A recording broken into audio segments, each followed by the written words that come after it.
यहाँ जिन ट्रूप्स की पोस्टिंग होती है उनके लिए बेसिक सर्वाइवल भी एक चैलेंज है। हवा 160 kilometre per hour, temperature -50 degree Celsius. Main supply root आसमान के जरिए ही है। हेलीकॉप्टर्स 21,000 फीट की ऊंचाई पर उड़ान भरते हैं। इंडियन एयरफोर्स जबरदस्त रिस्क उठाकर इन ट्रूप्स को जिंदा रखता है। दुनिया की इस छत पर जिंदगी और मौत का खेल चलता रहता है।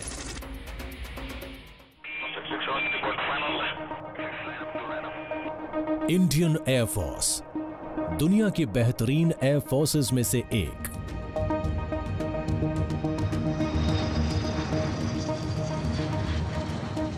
इंडिया के पास 15,000 किलोमीटर का लैंड बाउंड बॉर्डर है, जिसमें शामिल है हिमालय का इलाका। इतनी ऊंचाई पर किसी की देखरेख कर पाना बेहद मुश्किल हो जाता है। यहां एयरफोर्स भारत के एयर स्पेस को सुरक्षित रखने की अहम जिम्मेदारी निभाती है।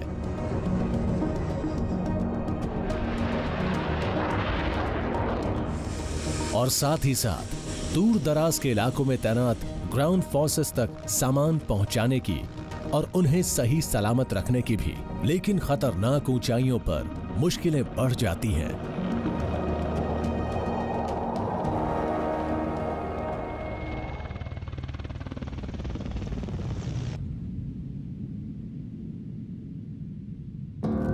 सियाचिन ग्लेशियर। सियाचिन 74 किलोमीटर लंबा यह ग्लेशियर हमारे भारत देश के उत्तर में मौजूद है। नॉर्थ और साउथ पोल के अलावा यह दुनिया के सबसे लंबे माउंटेन ग्लेशियर्स में से एक है। इसका सबसे निचला हिस्सा भी 11,000 फुट से ऊपर है और हाईएस्ट माउंट पोस्ट की ऊंचाई 22,000 फुट ऊपर है। सियाचिन एक बहुत अहम जगह पर है। ये ईस्ट में मौजूद चाइना और वेस्ट में मौजूद पाकिस्तान के बीच है और ये भारतीय सेना के कंट्रोल में है।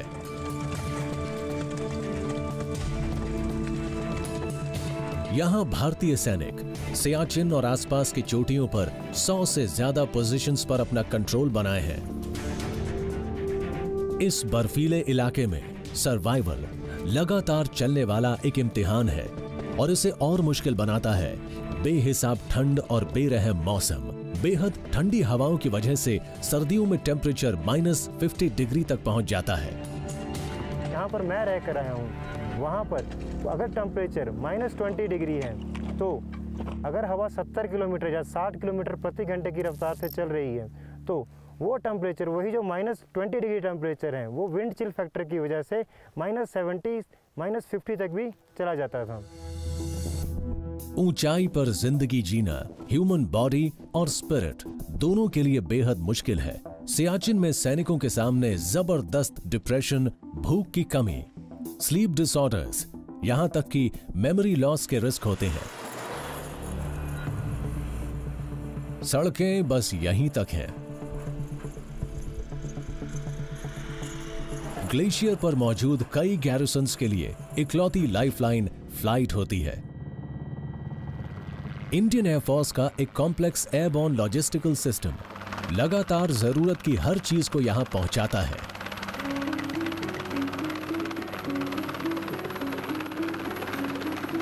जैसे केरोसिन, हीटिंग और कुकिंग के लिए, खाना, पानी और एम्यूनिशन। सियाचिन सप्लाई लाइन के पहले लेग को संभालते हैं फिक्स्ड विंग एयरक्राफ्ट। ये पहाड़ी स्टेट्स में बने कई बेसेस में लैंड करते रहते हैं। इसके बाद हेलीकॉप्टर क्रूज को ग्लेशियर तक सामान पहुंचाना होता है। क्रूज बर्फीली नदियों पर बने हेलीपैड्स पर डिपेंडेंट है।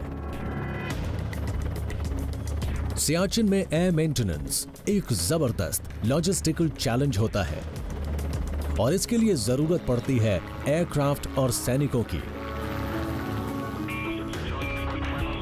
जो कि इस जानलेवा इलाके में हजारों किलोमीटर पे एक्टिव रहते हैं।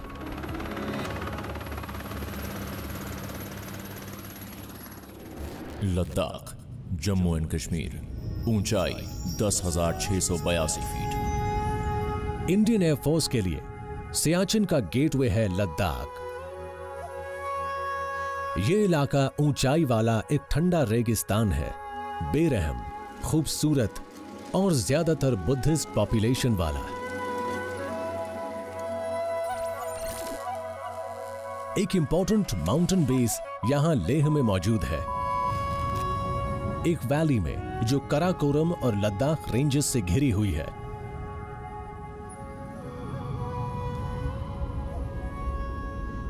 Leh air force base, Ladakh, Jammu and Kashmir, 10,682 feet. Siachen पर हाई ऑल्टीट्यूड एयर मेंटेनेंस के सिलसिले में लेह एयरफोर्स बेस एक बहुत ही क्रूशल एयरबेस है।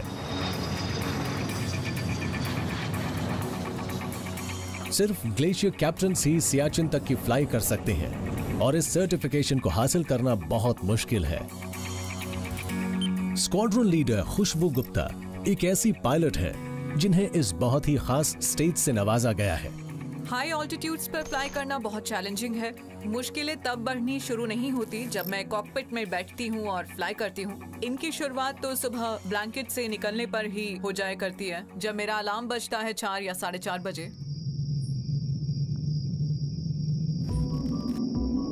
खुशबू सियाचिन पायनियर्स के साथ काम करती है। इस हेलीकॉप्टर यूनिट का काम है ग्लेशियर की सबसे मुश्किल पोस्ट तक सपोर्ट पहुंचाना। इन्हें जबरदस्त ठंड के मुताबिक खुद को ढालना पड़ता है। इन्हें और इनके कॉमरेड्स को फ्रॉस्ट बाइट से बचने के लिए बैटरी हीटेड बूट्स पहनने पड़ते हैं।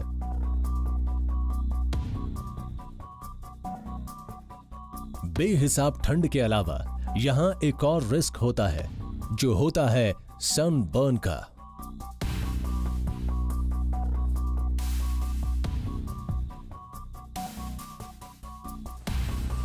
सियाचिन पायनियर्स को अक्सर इमरजेंसीज का सामना करते रहना पड़ सकता है। इनके पास मेडिकल इवैक्यूएशन के लिए एक कॉल आई है।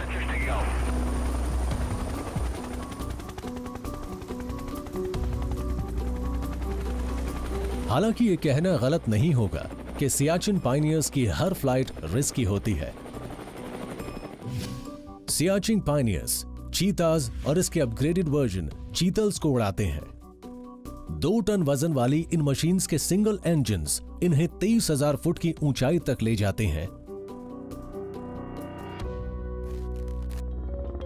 चीता हेलीकॉप्टर ज्यादा सामान नहीं ले जा सकता है, लेकिन सियाचिन ग्लेशियर में कई ऐसी पोस्ट हैं जहां बड़े सप्लाई हेलीकॉप्टर्स नहीं जा सकते हैं। ऐसे में चीता क्रूज लगातार फ्लाई करता है और खतरनाक मौसम से लुका छुपी करता रहता है। खुशबू एक कैजुअल्टी को इवैक्यूएट करने के लिए एक फॉरवर्ड पोस्ट पहुंची है। इस ग्लेशियर पर अक्सर ऐसा होता रहता है। ज्यादातर इमरजेंसीज ऑक्सीजन की कमी की वजह से होती हैं। यहां के सोल्जर्स को प्लेन्स के मुकाबले करीब 10% ऑक्सीजन ही मिल पाती है।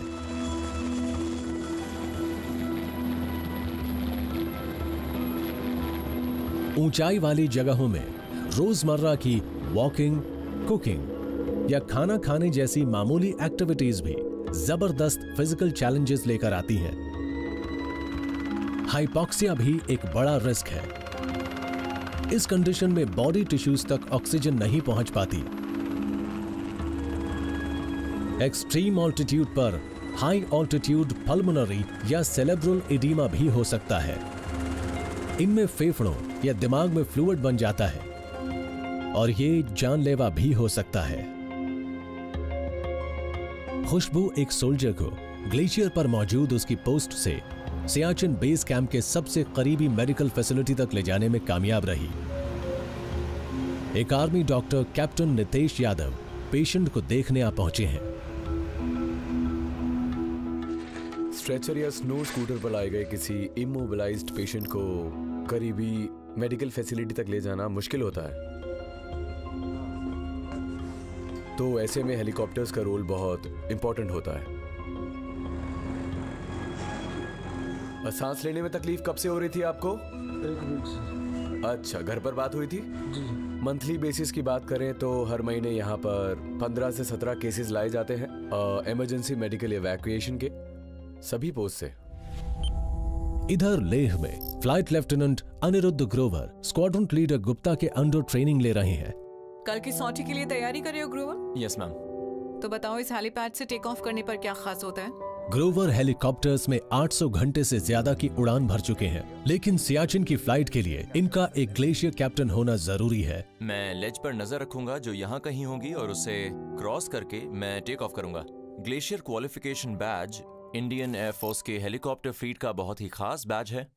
इसे हेलीकॉप्टर पायलट्स का गढ़ भी कहा जा सकता है। ये हेलीपैड है, आप पिकअप लेते हैं, फिर आईजी होवर से ओजी होवर पर जाते हैं, हाइट देखते हैं, फिर आपको अपने को पायलट से ग्राउंड रेफरेंस को लेने के लिए कहना होगा, फिर टेल क्लियरेंस पूछिए और इस तरह से राइट की तरफ मुड़ते हुए टेक ऑफ कर जाइए। ग्लेशियर के ऊपर फ्लाई करना बहुत ही चैलेंजिंग होता है। इसके कई कारण होते हैं, जैसे टेम्परेचर, एटमॉस्फेयर का रेयर होना या एयरक्राफ्ट का ठीक तरह से रिस्पॉन्ड न करना और हमारी खुद की ह्यूमन कैपेबिलिटीज ऐसी ऊंचाइयों पर। इसलिए ये बहुत जरूरी होता है कि आप एक स्पेशली स्क्रूटनाइज्ड सिलेबस से गुजरें। इसमें किसी पायलट को ग्लेशियर क्वालिफाइड कैप्टन बनने में करीब 8 से 10 महीने लगते हैं। वाइटल एक्शंस पूरे करने के बाद हम डेल्टा के जरिए टैक्सी करेंगे और हेलीपैड 1 पर लाइन अप होगा। उसके बाद हम एक नॉर्मल टेक ऑफ करेंगे। हालांकि थ्योरी भी इंपॉर्टेंट है, लेकिन हैंड्स ऑन एक्सपीरियंस का कोई सब्स्टिट्यूट नहीं होता है।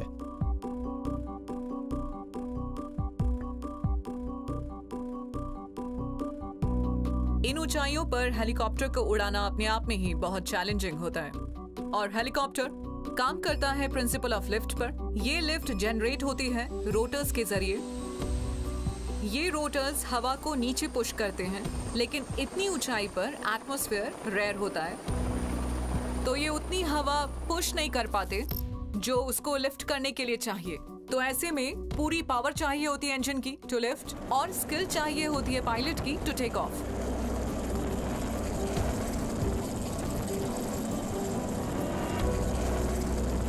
ग्लेशियर फ्लाइंग से जुड़े कई फेजेस हैं जिन्हें सीखना बहुत ही जरूरी है। इनमें से सबसे ज्यादा मुश्किल होता है एयरक्राफ्ट को लैंड करना। इस काम को सीखने के लिए हम लेह में मौजूद एक हेलीपैड पर जाते हैं जिसका नाम है पिलर हेलीपैड। ये जमीन से करीब 20 फीट की ऊंचाई पर बना है। यहाँ हम सिटिंग डाउन की प्रैक्टिस करते हैं। ये हेलीपैड बहुत छोटा है, बिल्कुल एक मैच बॉक्स जैसा, और ये वैसा ही है जैसा इस ग्लेशियर में मौजूद बाकी हेलीपैड्स हैं। लेह एयरफोर्स बेस पर हुई ट्रेनिंग ने फ्लाइट लेफ्टिनेंट ग्रोवर को असली फाइट के लिए तैयार कर दिया। वो स्क्वाड्रन लीडर खुशबू गुप्ता के को पायलट के तौर पर सियाचिन बेस कैंप की फ्लाइट के लिए तैयार है और सियाचिन ग्लेशियर की अपनी पहली फ्लाइट की कमांड को लेकर बहुत एक्साइटेड भी। Hindon air force base, Ghaziabad, Uttar Pradesh. ऊंचाई 700 फीट।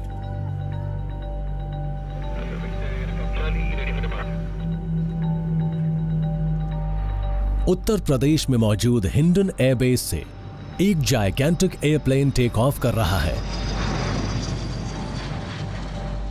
इसमें 77 टन मटेरियल और सप्लाईज हैं। इसकी मंजिल है लेह, लद्दाख। सियाचिन ग्लेशियर की हिफाजत करने वाले इंडियन सोल्जर्स के लिए ये एक लाइफलाइन है और हर हफ्ते ऐसी बहुत सी फ्लाइट्स यहां से रवाना होती हैं। यानी कि ये C-17 ग्लोबमास्टर 3 और ये जायगेंटिक प्लेन कितना दमदार है इसका पता इसके करीब से गुजरने के बाद लग गया। बोइंग C-17 इंडियन एयरफोर्स का सबसे वर्सेटाइल कार्गो एयरक्राफ्ट है। इसका वजन 128 टन है और इसकी टेल टी शेप वाली है। इसमें 4 जेट इंजन है और ये 77 टन लोड ले जा सकता है। इसलिए ये ग्लोबमास्टर 100 से ज्यादा सोल्जर्स, सप्लाईज और यहां तक कि आर्मर्ड व्हीकल्स को भी कैरी कर सकता है। C-17 के pilot wing commander Rahul Singh high altitude air maintenance की जरूरतों को अच्छी तरह से जानते हैं। C-17 आज इंडियन एयरफोर्स में मौजूद सबसे कैपेबल मिलिट्री कार्गो प्लेन है। ये बहुत केपेबल प्लेन है। इसमें फ्लाई बाय वायर वाली लेटेस्ट टेक्नोलॉजी इस्तेमाल हुई है। ये करीब 75 टन वजन ले जा सकता है, जो कि एक बहुत ही बड़ी फिगर है, यानी करीब 75,000 किलो। ये किसी टैंक को, साथ में दूसरे हैवी व्हीकल्स को या फिर बहुत जरूरी चीजों को भी लाद कर ले जा सकता है। जब प्रेशर ज्यादा हो तब यह बड़ा सा प्लेन कामयाबी और नाकामी के बीच का फर्क तय करता है। मैं एक मिसाल के जरिए आपको समझाता हूँ। मान लीजिए 45 टन लोड दिल्ली से लेह तक पहुंचाना है, तो बाय रोड इसके लिए करीब 25 ट्रक्स चाहिए होंगे, बहुत सी मैन पावर और करीब 1 हफ्ते का टाइम चाहिए होगा। और यही काम अगर C-17 के जरिए करें तो 45 मिनट में सामान लोड हो जाएगा और सिर्फ 50 मिनट में यह सामान लेह तक बहुत आराम से पहुंच जाएगा। ये है एरियल पोर्ट, एक बड़ा सा वेयरहाउस। यहाँ क्वार्टर मास्टर्स हर तरह का सामान रखते हैं। ऑल टेरेन्स व्हीकल जैसे कि ये जिप्सी से लेकर हर तरह के बैरल्स तक। सामान कुछ ही मिनटों में प्लेन तक पहुंच जाता है।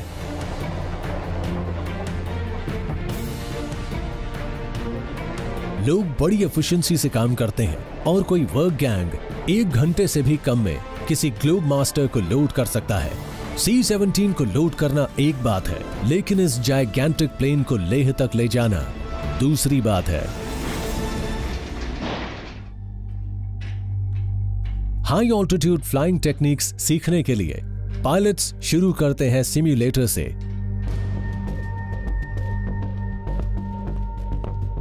विंग कमांडर सिंह और उनके को pilot flight lieutenant GL Vineet एक फ्लाइट को लेह में लैंड कराने के लिए सिम्युलेट कर रहे हैं।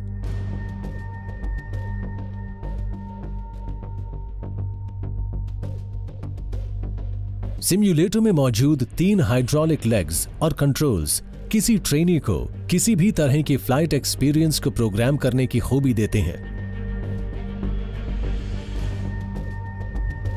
कॉकपिट का फील्ड ऑफ व्यू 225 डिग्री का होता है, यानी असली C-17 के जैसा।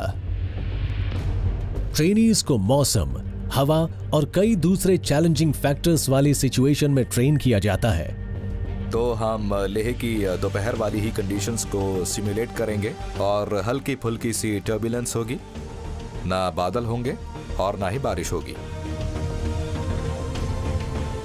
अब आपको रनवे दिख रहा है? Yes sir.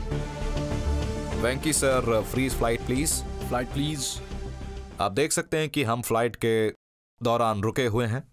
हम लेह के ऊपर करीब 14,500 फुट की ऊंचाई पर हैं। इस तरह आपको हमारी उड़ान वाले इलाके की एकदम सही पिक्चर मिल जाएगी।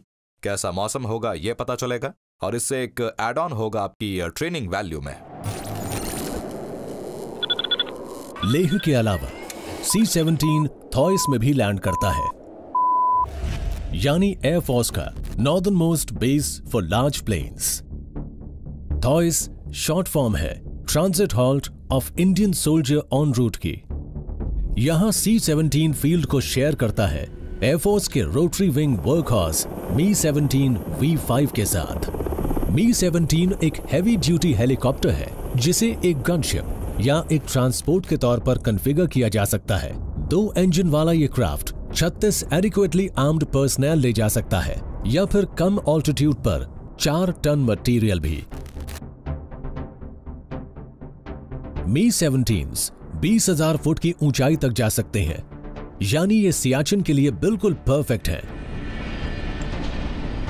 लेकिन थिन एयर में ये सिर्फ कम वजन लेकर ही जा सकते हैं।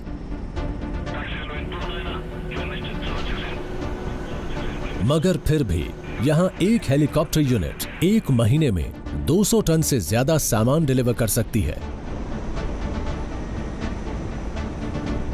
चाहे ये हेलीपैड पर हो या चाहे पैराशूट के जरिए, इन दोनों ही सिचुएशन में प्रिसिशन काम आता है।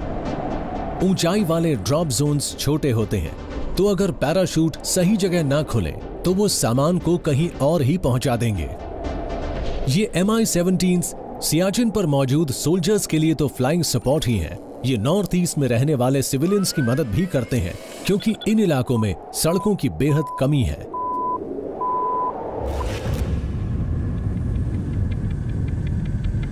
इस इलाके का टेरेन सियाचिन के मुकाबले कम स्टीप है,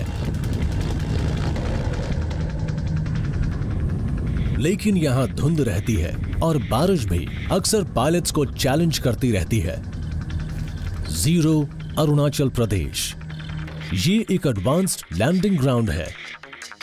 यहां से ट्विन इंजन Mi-17s मुश्किल पहुंच वाले सिविलियन विलेजेस को सपोर्ट मुहैया कराता है। यहां कई दिनों से बारिश हो रही है और Mi-17 स्टैंड बाय पर है। स्क्वाड्रन लीडर रोमित बुधवार अपने हेलीकॉप्टर को देखने के लिए आए हैं, जबकि उनके दूसरे साथी पायलट अपने गेम को निखारने में लगे हैं। बेस की लाइफ के साथ सुस्ती भी जुड़ी है और चुस्ती भी, एक किस्म की hurry up and wait mentality. हो सकता है कि कल आसमान साफ हो जाए। अरुणाचल प्रदेश के जीरो में बारिश की वजह से एयरफोर्स का पावरफुल Mi-17 उड़ान नहीं भर पा रहा है। नॉर्थ ईस्ट में मौसम प्री मानसून और मानसून सीजन में बहुत ही डायनामिक होता है। आपने देखा होगा कि हम पिछले 4 दिन से सिर्फ इंतजार कर रहे हैं। बारिश भी हो रही थी और बादल भी नीचे थे, पर आज 5वें दिन मौसम थोड़ा खुला है, बादल ऊंचाई पर है और हवा काफी तेज चल रही है। स्क्वाड्रन लीडर बुधवार ने मौसम में सुधार का फायदा उठाने की कोशिश की है ताकि इंतजार कर रहे आम लोगों तक सामान पहुंचाया जा सके।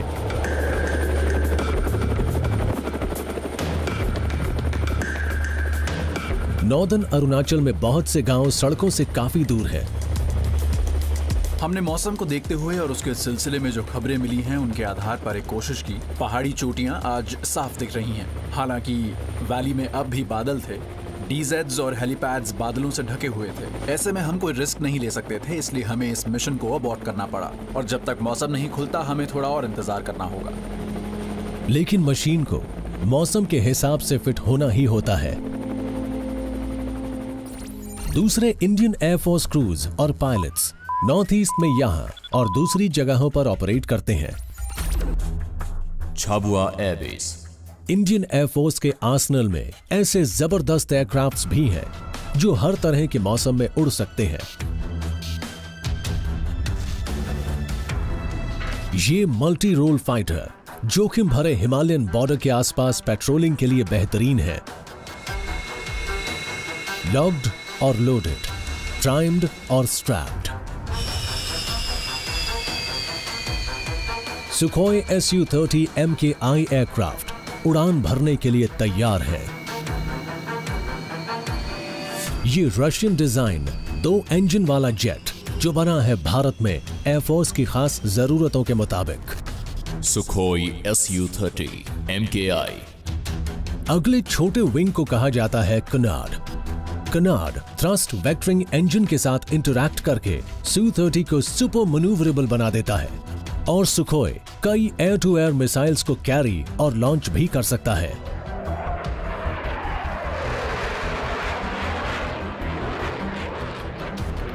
कॉम्बैट में Su-30 दुश्मन को दहला देता है।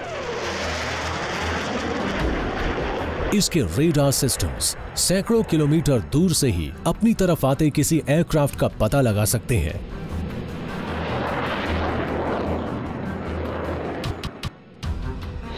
सुखोई का वेपन सिस्टम दुश्मन के कई एयरक्राफ्ट्स को एक साथ ही इंगेज कर सकता है और ये एयरक्राफ्ट साउंड से 2 गुनी रफ्तार से ज्यादा से ट्रैवल कर सकते हैं।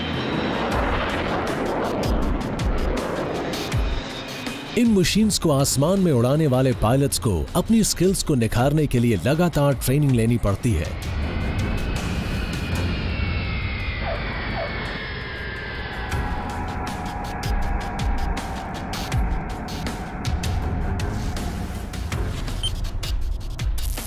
फ्लाइट लेफ्टिनेंट नीलेश शेंडोकर जब आसमान में नहीं उड़ रहे होते तो ये जमीन पर अपनी रॉयल एनफील्ड की उड़ान भरते हैं।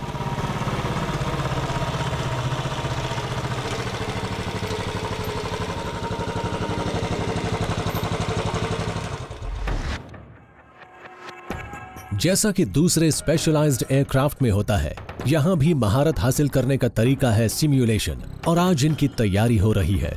हिमालय में प्रिसिजन और रिएक्शन टाइम की सबसे ज्यादा अहमियत होती है। पहाड़ अपनी जगह से नहीं हिलते, लेकिन मार्क स्पीड पर ही अचानक किसी पायलट के सामने आ धमकते हैं, खासकर खराब मौसम में। सिमुलेशन में मिस्ट्स और क्लाउड का इस्तेमाल किया जाता है, जो एक नॉर्मल फिनोमेना है नॉर्थ ईस्टर्न रीजन्स में, जहां विजिबिलिटी इतनी खराब हो जाती है कि पायलट भी डिसओरिएंट हो जाता है, जहां उन्हें ये नहीं पता होता कि वो किस तरफ जा रहे हैं। अगर मैं आसान शब्दों में कहूं तो ये होगा फॉर्मूला 1 कार चलाना, वो भी आंखें बंद करके पुरानी दिल्ली की गलियों में। और ये भी नहीं कहा जा सकता कि एयर कॉम्बैट हमेशा खुली धूप और नीले आसमान में होगी।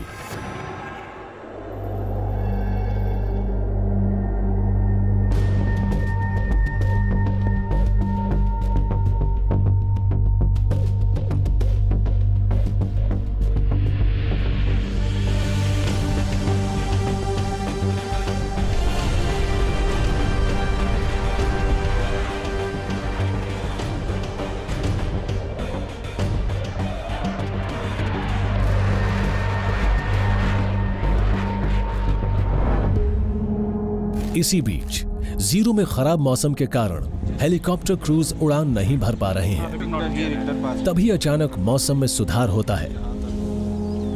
स्क्वाड्रन लीडर रोमित बुधवार और कोहॉर्ट एक्टिव हो गए हैं, इस उम्मीद के साथ कि इस बार आसमान फ्लाइट के लायक साफ बना रहेगा, ताकि दूर दराज इलाके में मौजूद जरूरतमंद गांव वालों तक सामान पहुंचाया जा सके। ड्रॉप जोन के साइज बहुत ही छोटे और लिमिटेड होते हैं, जिससे हेलीकॉप्टर को मैन्यूवर करना और सही जगह पर सामान गिराना काफी मुश्किल हो जाता है। ये ड्रॉप जोन अरुणाचल प्रदेश का एक दूर दराज हिस्सा है। आम लोग एक सुरक्षित दूरी पर हेलीकॉप्टर का इंतजार करते हैं। इन रीसप्लाई फ्लाइट्स के बिना यहां जिंदगी बेहद मुश्किल हो जाएगी। ड्रॉप कामयाब हुआ, यानी एयरफोर्स को एक और शानदार सफलता मिल गई।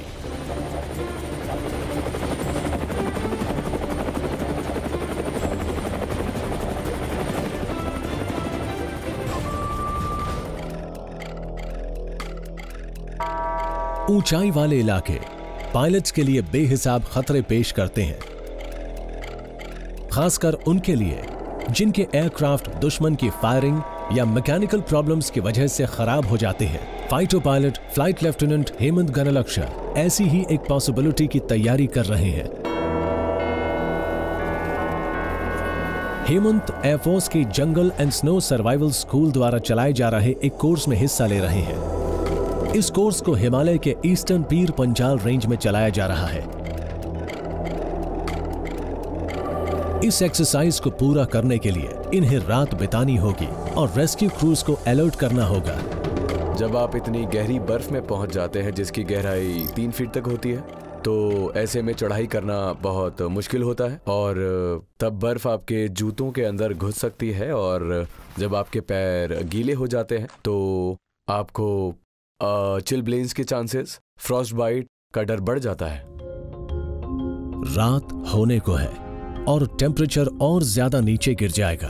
हेमंत को एक शेल्टर बनाना पड़ेगा, वो भी यहां मौजूद इन सभी चीजों की मदद से। इग्लू बनाने के लिए हमें थोड़ी फ्लैट जगह की जरूरत पड़ती है। फिर बर्फ को पैरों से दबाकर थोड़ा सख्त बनाना होता है। इसके बाद आप अपनी खोखरी से बर्फ को काट कर उसकी ईंटें बनाते हैं और सॉफ्ट स्नो को आप सीमेंट की तरह इस्तेमाल कर सकते हैं। तो ये ईंटों और सीमेंट से किसी बिल्डिंग को बनाने जैसा ही है। तो किसी इग्लू को बनाने में काफी टाइम लगता है। इग्लू बनाने के बाद अगली बारी होती है आग जलाने की। मैंने आग जलाने की शुरुआत कर दी है। मैंने थोड़ा बहुत टिंडर भी इकट्ठा कर लिया है, लेकिन ज्यादातर घास गीली है इसलिए उसे जलाने में काफी मुश्किल होगी। और मुझे थोड़ी सूखी लकड़ी की शेविंग मिल गई जिसे मैंने किंडल या मेन फ्यूल की तरह इस्तेमाल किया। मैं कोशिश कर रहा था लेकिन उसके बाद भी आग नहीं जल रही थी। शाम हो रही थी, हवा भी तेज हो गई थी और इससे मेरी मुश्किलें और बढ़ गई थी। मैंने आग जलाने की कोशिश करीब आधे घंटे से 1 घंटे तक की, लेकिन इससे धुआं उठता रहा लेकिन ज्यादा लपटें नहीं निकल पाई। तो मैं हिम्मत हार गया और मैं बहुत थका हुआ था, तो मैं इस इग्लू में घुसा और लेट गया। हालांकि ये काम चलाऊ है, लेकिन हेमंत को उम्मीद है कि रात कट जाएगी।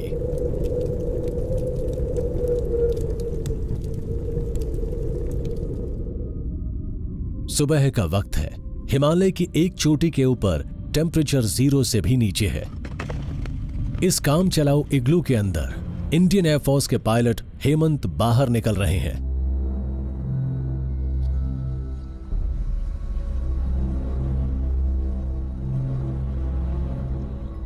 सुबह जागते ही मेरी सबसे पहली कोशिश थी कि कुछ ऐसा हासिल करना जिससे मैं सस्टेन कर पाऊं पूरा दिन। यहाँ खाने के लिए कुछ भी नहीं था, तो मेरे पास एक ही ऑप्शन था। मुझे चाय बनानी थी और उसके लिए पाइन लीव्स की जरूरत थी। शुरुआत में मैंने बर्फ को पिघलाकर उसका पानी बनाया, फिर मैंने उसमें पाइन की कुछ पत्तियां डाली चाय बनाने के लिए। और ये बहुत न्यूट्रिशियस होती है, इसमें काफ़ी विटामिन सी होता है, इससे एनर्जी और न्यूट्रिशन मिलता है और इसके ज़रिए मैं आज सरवाइव कर सकता था। सबसे पहले ये अपने लिए चाय बनाते हैं। अब इन्हें अपनी लोकेशन मार्क करनी है ताकि इन्हें ढूंढने वाले लोग इन्हें लोकेट कर पाएं।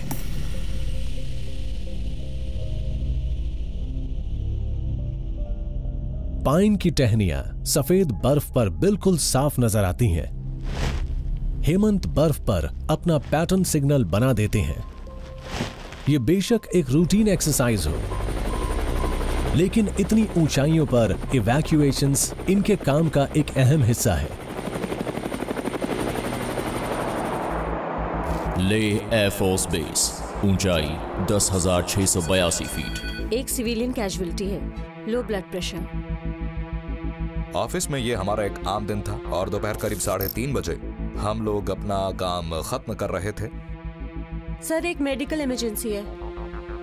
सर, एक सिविलियन कैजुअलिटी है, उसे लो ब्लड प्रेशर है। ओके, उसकी लोकेशन कुर्गियाक के पास है। सूरज डूबने में अभी करीब 3 घंटे बाकी हैं। मौसम भी ठीक ठाक सही है, आप कोशिश कर सकते हैं। तो चलिए प्लान बनाते हैं। सूरज छिपने में करीब 2.5 घंटे का वक्त था और मौसम भी बस मार्जिनल था, लेकिन उस इंसान की जिंदगी बचाने के लिए हमें बहुत जल्द डिसीजन लेना था टेक ऑफ करने के लिए।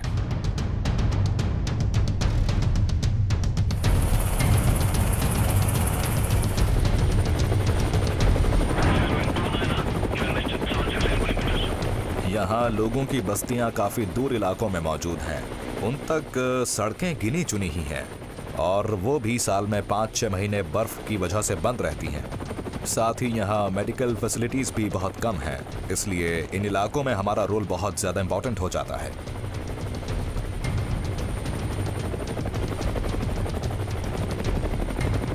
यहां हेलीपैड मौजूद नहीं है, इसलिए विंग कमांडर खान ने एक किसान के खेत में लैंड करने का फैसला लिया।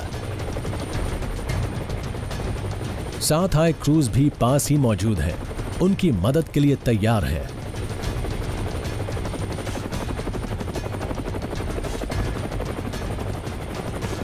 इस शख्स का ब्लड प्रेशर बहुत ज्यादा कम हो गया था, जो इस एरिया में बहुत आम बात है। हमने इस शख्स को हेलीकॉप्टर में बिठाया और फौरन चल पड़े। हालांकि रोशनी कम हो रही थी, लेकिन खुशकिस्मती से मौसम ठीक था और मैंने मैसेज भेज दिया था ताकि लैंडिंग के वक्त तक एम्बुलेंस पहुंच जाए।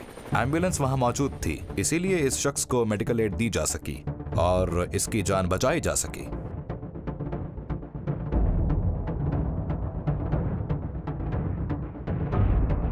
सिर्फ लद्दाख इलाके में ही नहीं बल्कि हिमालय के सभी पहाड़ी हिस्सों में, चाहे वो उत्तराखंड हो, सिक्किम या अरुणाचल प्रदेश, एयरफोर्स कीमती जानें बचाने के लिए ऐसे ही मिशंस चलाती रहती है।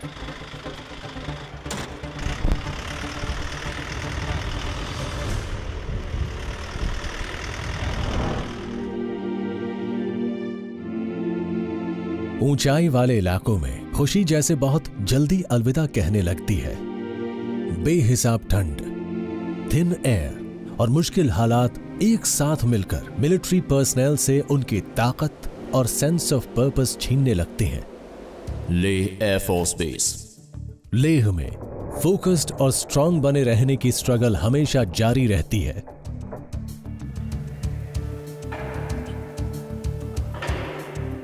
हैंगर्स में और बेस में एयरफील्ड्स में मेंटेनेंस टेक्नीशियंस बेहद मुश्किल हालात में एयरक्राफ्ट्स को फ्लाइंग के काबिल बनाने की कोशिश करते रहते हैं। Sergeant H.K. शर्मा पायलट की ही तरह किसी एयरक्राफ्ट क्रू का अहम हिस्सा हैं। बेशक ये फ्लाई ना करते हो, लेकिन ये एविएटर्स के कंधे से कंधा मिलाकर काम करते हैं और ये जानते हैं कि अगर वो और उनका ग्राउंड क्रू सही से काम करेगा तभी पायलट सुरक्षित रहेंगे। हमारे सियाचिन पायनियर्स के पायलट्स में ये कहावत बहुत चलती है, my first faith is my God but my technician comes a close second.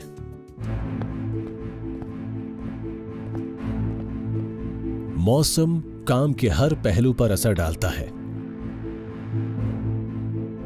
ये सारे गियर्स होने के बावजूद, जैसे ये स्पेशली डिजाइन्ड ओवरऑल जो मुझे सब जीरो टेम्परेचर्स में भी सेफ रखता है, ऐसी कुछ चीजें हैं इस मशीन में जो आप ग्लव्स के साथ यूज नहीं कर सकते। तो उसके लिए मुझे क्या करना होता है, ये ग्लव्स निकाल के वो मेटल पोर्शन टच करने होते हैं, और मेटल पोर्शन इतने ठंडे होते हैं कि कभी कभी ये होता है कि स्किन चिपक जाती है और बाहर निकल आती है। लेकिन ये तो मेरा जॉब है और मैं ट्रेंड हूँ इन सारी एक्टिविटीज को करने के लिए। मैं ट्रेंड सोल्जर हूँ और मेरी कुछ ड्यूटीज और रिस्पॉन्सिबिलिटीज हैं मेरी इस मशीन के लिए, और खासकर उन सारे पायलट्स के लिए जो इन मशीनों का यूज करते हैं। H.K. शर्मा जैसे लोगों की वजह से ही दुनिया के सबसे ऊंचे सियाचिन जैसे बैटल ग्राउंड पर टिके रहना मुमकिन हो पाता है। स्क्वाड्रन लीडर गुप्ता के तहत लेह में अपनी ट्रेनिंग पूरी करने के बाद flight lieutenant Anirudh Grover Siachen base camp में पहुंच गए। जल्द ही वो अपनी पहली फ्लाइट को ग्लेशियर तक ले जाएंगे। लेकिन मैन और मशीन दोनों को एक बार फिर से खराब मौसम के आगे झुकना पड़ता है और फ्लाइट लेफ्टिनेंट ग्रोवर को अपने ग्लेशियर कैप्टन के बैज को हासिल करने के लिए थोड़ा इंतजार करना पड़ेगा। Flight lieutenant Grover Siachen glacier तक अपनी पहली फ्लाइट को ले जाने को बेताब है। हेलीपैड पर जबरदस्त एक्टिविटी चल रही है। सोल्जर्स हेलीकॉप्टर में जरूरी सामान डाल रहे हैं। Siachen base camp Ladakh. सियाचिन पर मौजूद आर्मी बेस कैंप की ऊंचाई 11,000 फुट से भी ज्यादा है और यह दुनिया के सबसे ऊंचे बैटलफील्ड का हब है। इस बेस से ही इंडियन एयरफोर्स के सारे जरूरी सामान को सियाचिन ग्लेशियर पर तैनात ग्राउंड ट्रूप्स तक पहुंचाया जाता है। बादल छाए हैं, ओवरकास्ट है, ऐसे में वाइट आउट की पॉसिबिलिटी से इनकार नहीं कर सकते। लेकिन मौसम की वजह से एयर सप्लाई क्रूज और फ्लाइट लेफ्टिनेंट ग्रोवर को इंतजार करना होगा। हालांकि वो सियाचिन ग्लेशियर तक अपनी पहली फ्लाइट को कमांड करने के लिए बेताब है।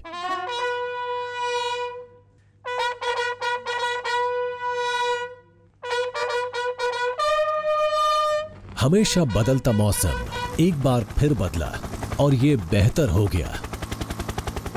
हेलीपैड पर काफी गहमा गहमी है क्योंकि सोल्जर्स हेलीकॉप्टर में सारे जरूरी सामान को लाद रहे हैं। इस सामान में मौजूद है हीटिंग फ्यूल से लेकर डिहाइड्रेटेड मील्स तक।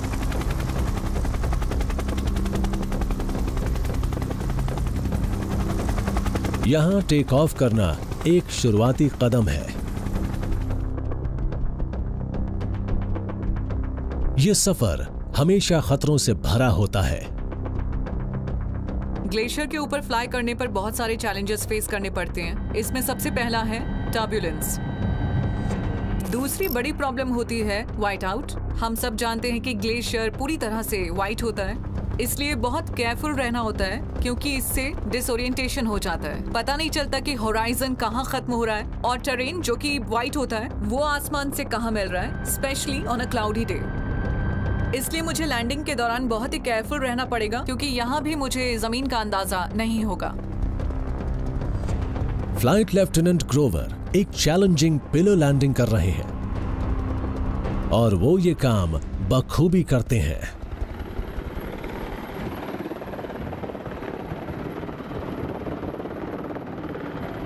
You know, it was amazing. मैंने आज जिस तरह की लैंडिंग की है उससे ले की ट्रेनिंग सक्सेसफुल रही क्योंकि मैं बिल्कुल सही जगह पे था, बिल्कुल वहीं पर जहां मैंने लैंड करना था। I mean, I'm the happiest person today.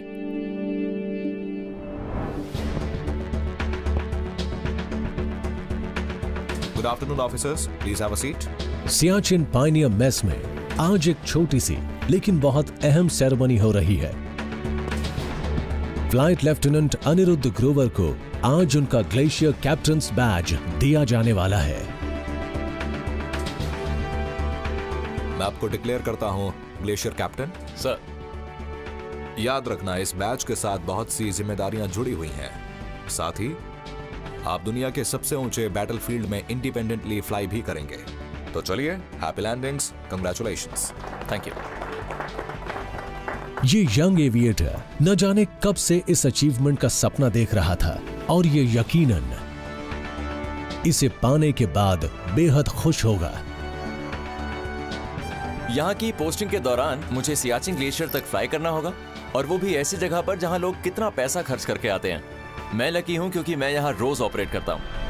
लेकिन सिर्फ एक वही चीज नहीं है जो मुझे पुश करती है, वो एक लुक जो हमें मिलती है उस आर्मी जवान से, वो ग्रैटिट्यूड जो हमें महसूस होता है जब हम उन्हें जाकर उनका राशन या फिर घर का लेटर देते हैं। वो बहुत ज्यादा सेटिस्फाइंग होता है, और यही चीज मुझे पुश करती है। मुश्किल हालात में फ्लाइंग करना अपने आप में एक बड़ा इनाम है।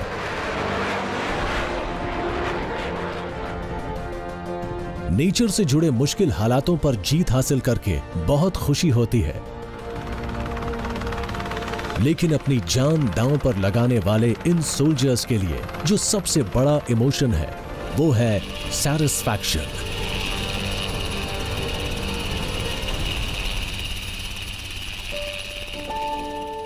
ये सैटिस्फैक्शन ना तो शब्दों में बयां किया जा सकता है, ना पढ़ा जा सकता है,